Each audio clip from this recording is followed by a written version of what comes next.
Hello friend, welcome back my YouTube channel coding with Chandra. इस video में हम बात करने वाले हैं कि स्प्रिंग बूट प्रोजेक्ट को कैसे डेटाबेस से कनेक्ट करते हैं। तो चलिए स्टार्ट करते हैं। तो मैं इस प्रोजेक्ट में स्प्रिंग बूट यूज कर रहा हूँ और पोस्टग्रेस डेटाबेस कनेक्ट करेंगे इस प्रोजेक्ट में। तो चलिए स्टार्ट करते हैं। सबसे पहले हम एक प्रोजेक्ट क्रिएट करेंगे और प्रोजेक्ट को एक डेटाबेस से कनेक्ट करेंगे और कुछ डेटा इंसर्ट कर देंगे टेबल में और उसको हम फेच करके अपने ब्राउज़र में डिस्प्ले कराएँगे। ये मेरा टारगेट है। तो चलिए हम टारगेट अचीव करने के सबसे पहले हम एक आईडी ओपन कर लेते हैं। तो जैसे आप देख पा रहे हो आईडी यहाँ पे ओपन है मेरा। तो सबसे पहले आप फाइल पे जाइए। फाइल पे जाने के बाद न्यू एंड न्यू के बाद आप स्प्रिंग स्टार्टर पर क्लिक करें और यहाँ पे क्लिक करने के बाद आप अपना प्रोजेक्ट का नाम दे। तो मैं देता हूँ स्प्रिंग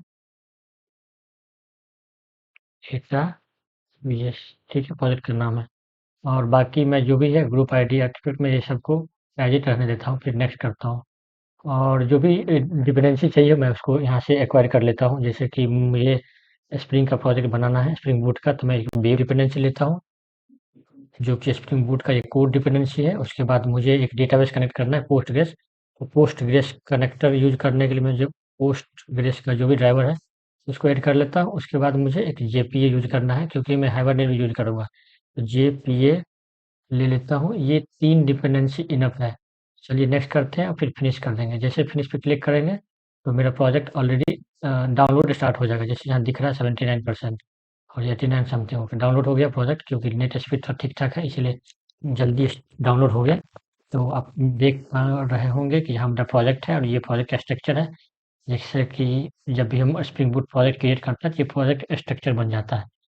तो सबसे पहले हम क्या करते हैं, इस प्रोजेक्ट को हम डेटाबेस से कनेक्ट करना है तो कुछ कॉन्फ़िगरेशन करना पड़ेगा कि जैसे कि कौन सा डेटाबेस कनेक्ट करना है और उसका डेटाबेस का नाम क्या है, यूज़र नेम पासवर्ड क्या होगा, टेबल क्या होगा, स्कीमा क्या होगा या अ, डेटाबेस का नाम क्या होगा। तो ये सब हमें अपने प्रोजेक्ट के अंदर कॉन्फ़िगर करना होगा। मतलब स्प्रिंग बूट प्रोजेक्ट को मुझे दिखाना पड़ेगा कि मैं कौन सा डेटाबेस यूज़ करने वाला हूँ और क्या कॉन्फ़िगरेशन है। तो स्प्रिंग बूट ऑलरेडी एक फ़ाइल फ़ोल्डर क्रिएट करके देता है जिसका नाम है रिसोर्स।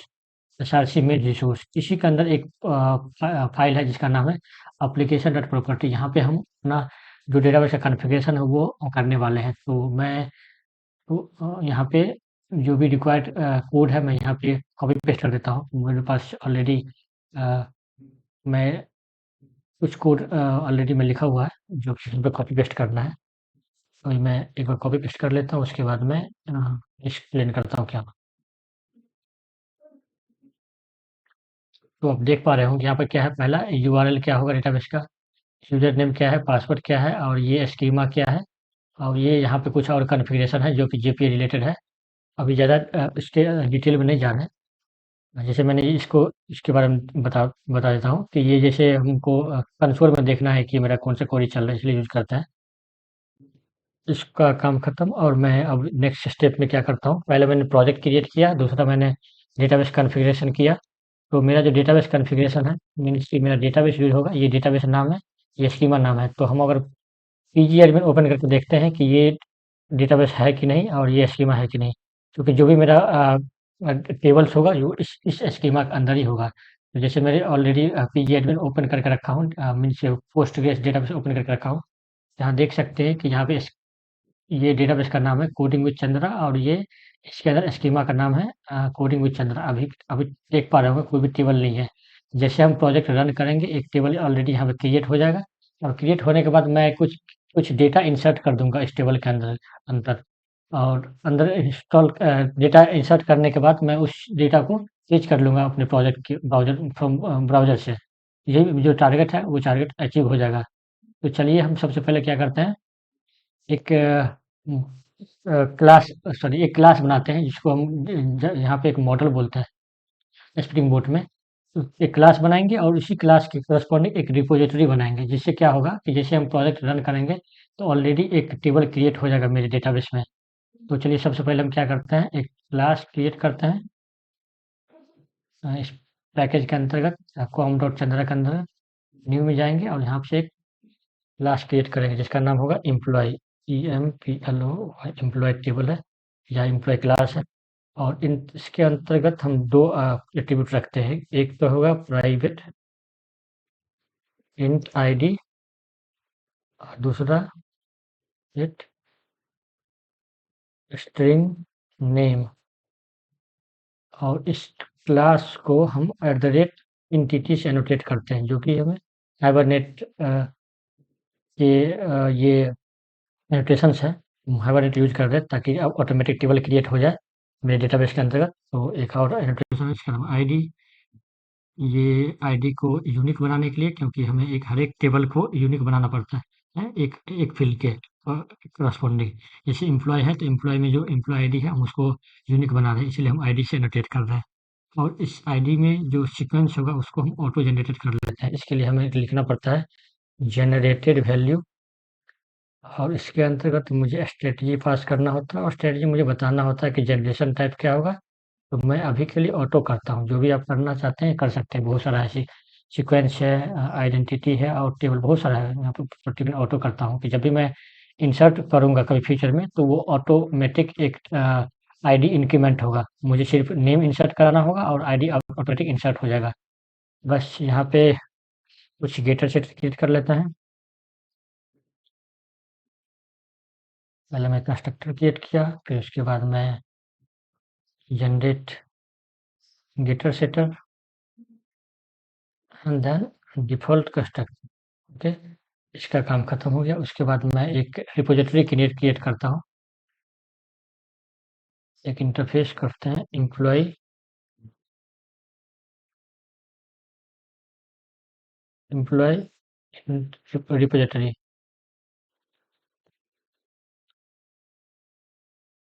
ओके, ये रिपॉजिटरी क्रिएट हो गया, और इसको हम लोग क्या करते हैं, एक्सटेंड कर देंगे, एक्सटेंड क्रॉड रिपॉजिटरी। उसके बाद हम यहाँ पे पास कर देंगे अपना एम्प्लॉय क्लास, और इसका एम्प्लॉय क्लास का जो यूनिक है और जो प्राइमरी आईडी था वो इंटीजर टाइप का था, तो मैं उसको यहाँ पे मेंशन कर देता हूँ और मेरा ये काम खत्म। जैसे हम इस प्रोजेक्ट को रन करेंगे तो बाय डिफ़ॉल्ट एक ऑटोमेटिक एक टेबल क्रिएट हो जाएगा, जो कि डेटाबेस में शो करेगा। तो चलो मैं रन करके देखता हूँ कि टेबल क्रिएट हो रहा है या नहीं। तो रन करते हैं, रन एज़ और स्प्रिंग बूट ऐप पे क्लिक करते हैं, हम देखते हैं क्या होता है।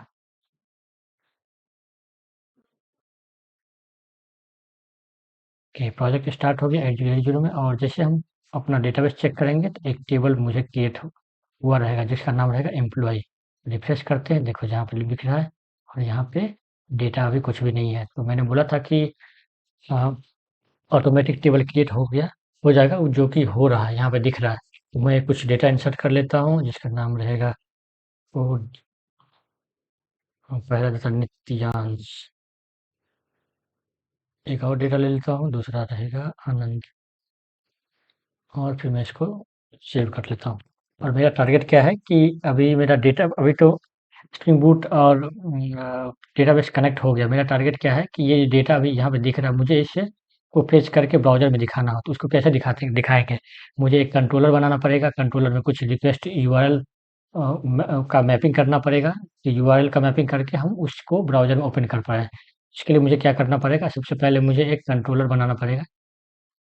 तो कंट्रोलर बनाने के लिए मैं सबसे पहले क्या करता हूँ, एक क्लास बना लेता हूँ, इसका नाम देता हूँ एम्प्लॉय पीएमपी कंट्रोलर, ठीक है? और इसके अंतर्गत मैं इसको एनोटेट करता हूँ रेस्ट कंट्रोलर से, रेस्ट कंट्रोलर, और उसको हम इसके अंदर हम एक मेथड बनाते हैं पब्लिक, और पब्लिक इसका रिटर्न टाइप क्या होगा, क्योंकि मुझे लिस्ट ऑफ एम्प्लॉय चाहिए, या जो लिस्ट ऑफ डेटा चाहिए, तो मुझे क्या है, लिस्ट ऑफ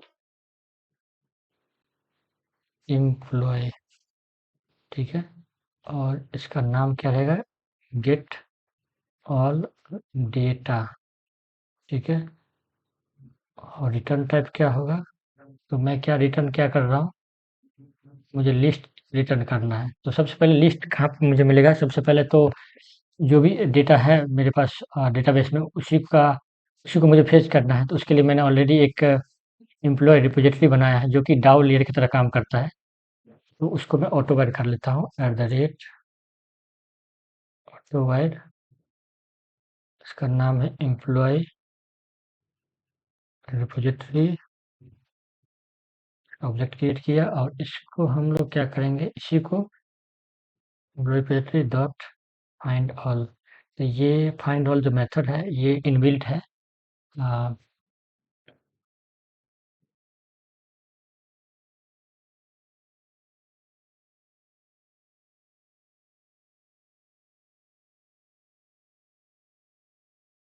क्या बोल रहा है ये, पब्लिक गेट ऑल एम्प्लॉय।